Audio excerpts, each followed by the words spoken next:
Недавнее расследование бывшей уборщицы из Петербурга Светлане Кривоногих, которая летала с Путиным на самолете, родила девочку Елизавету Владимировну, странным образом похожую на президента и стала миллиардершей, наделала много шума, в том числе и в Кремле. Дмитрий Песков, правда, заявил, что о внебрачной дочери Путина ему ничего не известно и что вся эта история провокация, но ни одного внятного аргумента против выводов расследования не привел. При этом та информация от журналистов соответствует действительности. Конечно, в расследование вошли не все факты о Светлане Кривоногих. Например, ее отец Александр, живший вместе с семьей в коммунальной квартире, не просто много пил, но кроме алкоголя имел за плечами еще и судимость. А мать-миллиардерша Надежда, которой до сих пор принадлежит та самая 19-метровая комната в коммуналке, одно время еще и замещала дочь в списке владельцев горнолыжного курорта Егора. Но главное ведь не это, а подтекст, что у Путина может быть еще один ребенок, в содержание матери которого его друзья и бюджеты вбухивают миллиарды рублей. И вот этот подтекст многие восприняли со скепсисом. Мало ли кто и за что делает женщине подарки, а лететь одним самолетом с Путиным еще не значит от него залететь. Вот только Светлана Кривоногих не только летает, но и плавает, в том числе и на своей элитной яхте Альдога,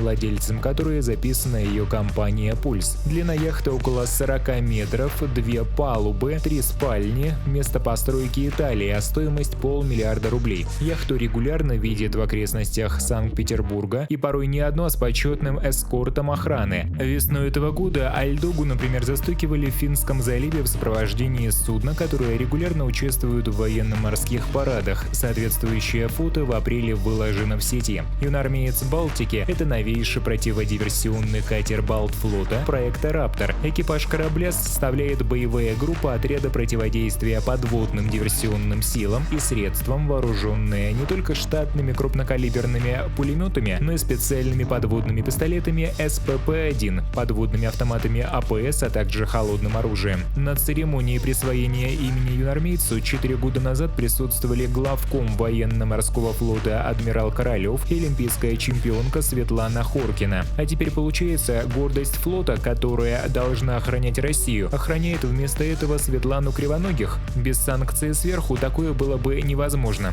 Зато какой прекрасный эскорт. И главное, теперь понятно, почему у нас такой раздутый военный бюджет. Ставь лайк, подписывайся, выражай свое мнение в комментариях под роликом и не забудь нажать на колокольчик.